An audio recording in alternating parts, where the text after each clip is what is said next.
Kivan, shekol ilu akelim anekudim naasu beistaklut aen beakudim kaniskar leheil.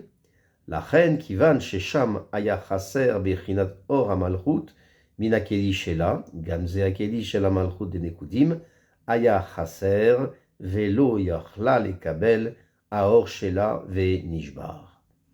Pour conclure le Perek, le Maharu nous explique que la Malchut, c'est Aspaklaria de l'Anara et Dala Veania, comme on a dit, c'est quelque chose qui n'a pas de lumière propre, qui est pauvre, et donc et qui se situe dans le sujet et dans le Olam Akudim. Donc a priori, comment peut-on comprendre que c'est un rapport également avec le Olam Anekudim? Il explique qu'il n'y a pas de difficulté, c'est qu'à partir du moment où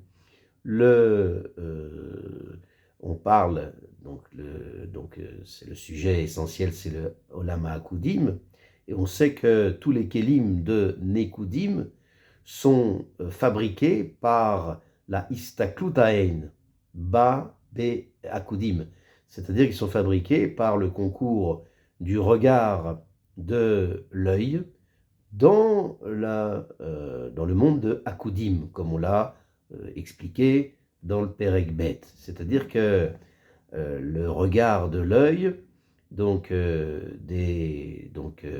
regardant les lumières de Chotem et de P, du nez et de la bouche, à l'endroit de Shibulet Hazakan, et également donc de l'oreille et du nez donc, et de la bouche de Achaf, donc au Shibulet Hazakan, et les lumières de la bouche sont des lumières de Akudim, comme on le sait, et les Akudim étant le Shoresh, la racine des Nekudim, l'origine des Nekudim, comme on l'a vu à la fin de Shar Akudim. C'est pour ça que à partir du moment où dans Akudim elle-même, il manque la notion de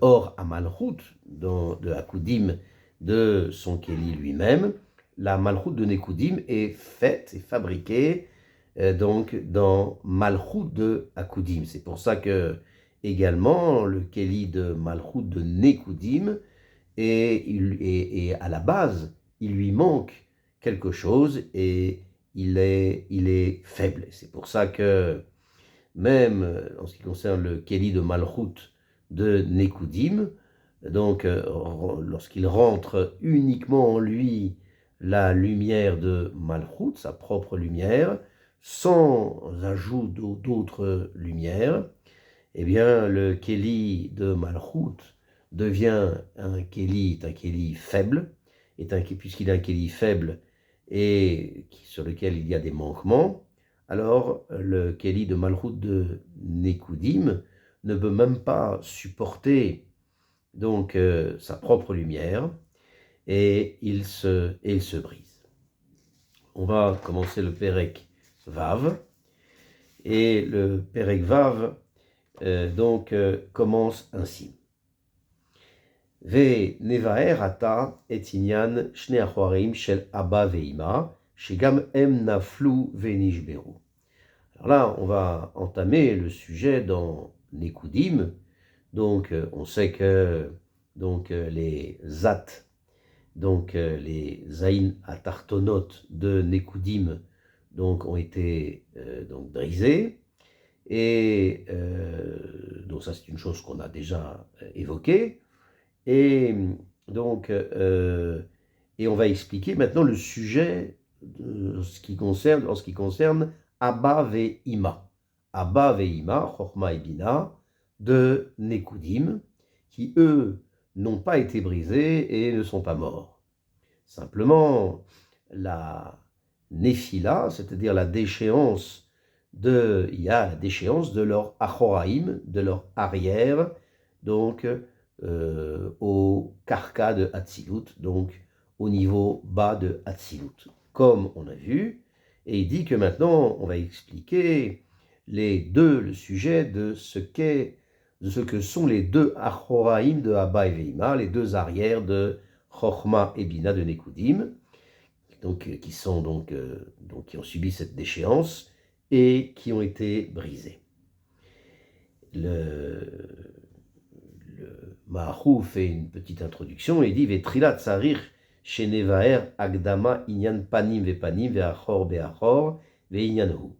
Baima Shenitbaer Leel Ki Makom Aklipot Veachitsonim ou Beachore Nugbe Deza Vesham Em Nidbakim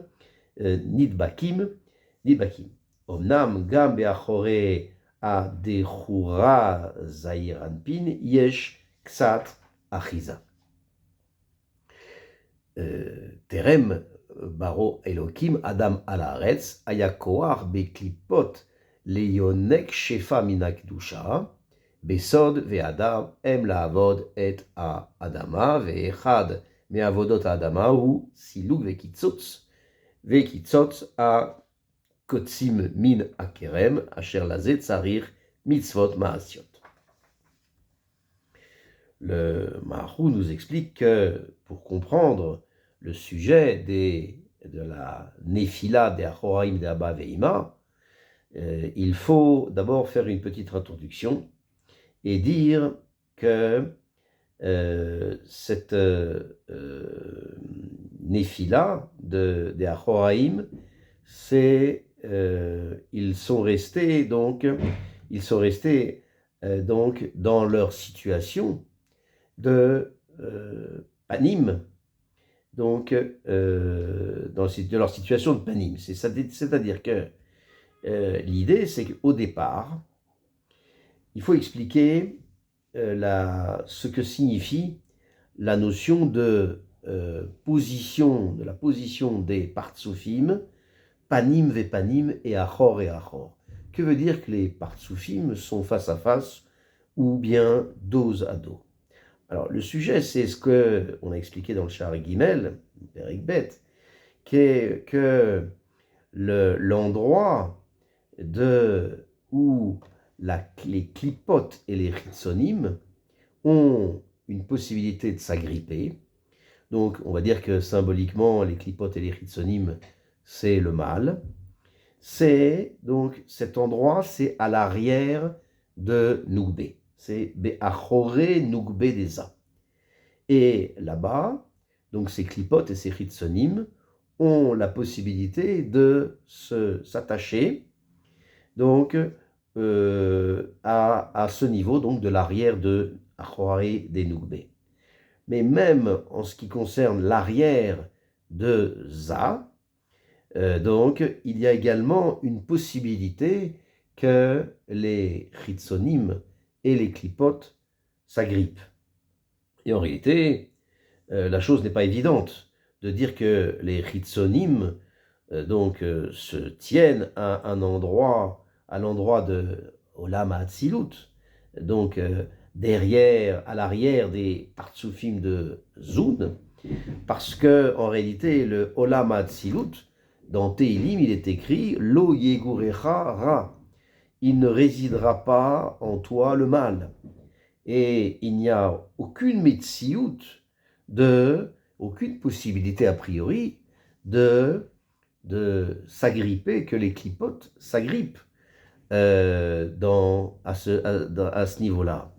Les ritzonim, donc, sont à un endroit bas, donc, et non pas à l'endroit dont on parle. Simplement, l'idée, c'est que en réalité, les ritzonim et les klipotes vont être yonkim, mot à mot, vont téter, vont sucer l'influence de ce qui est au niveau des achoraim de Nugbe Deza.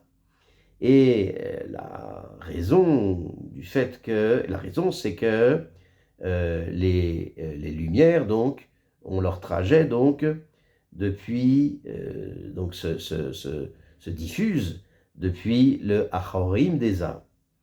Et la raison, c'est que Nugbe de Za, donc c'est le bout, on va dire le bout de Olam HaAtzilut.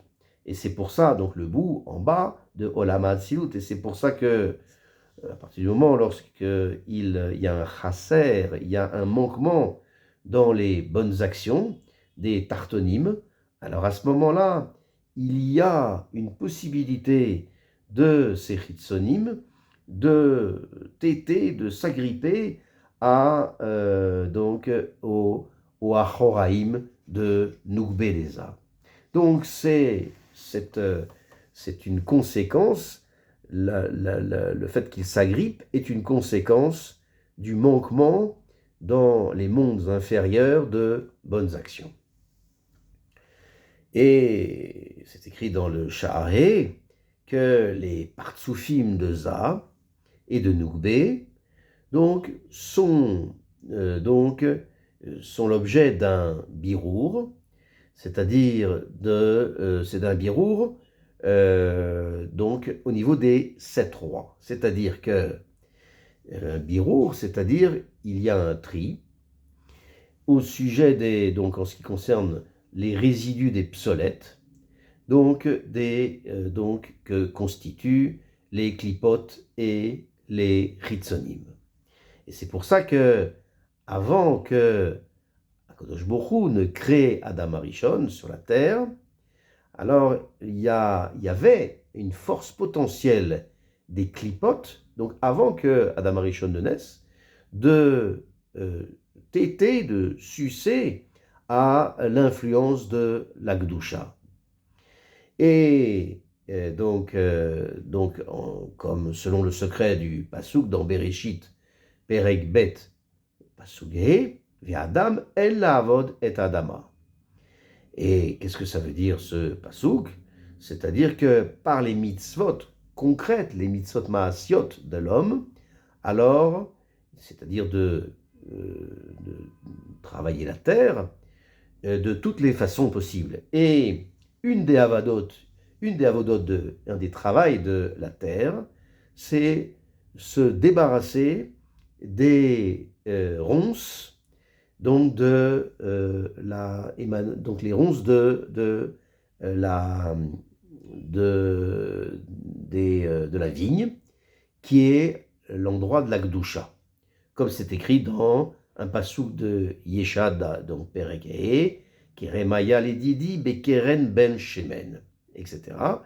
Et là-dessus, donc, lorsque l'homme travaille, et à ce travail, donc, il est nécessaire qu'il fasse des maasim tovim, donc des mitzvot, donc concrètes, donc travaillant la terre. On va voir ça un peu plus en détail.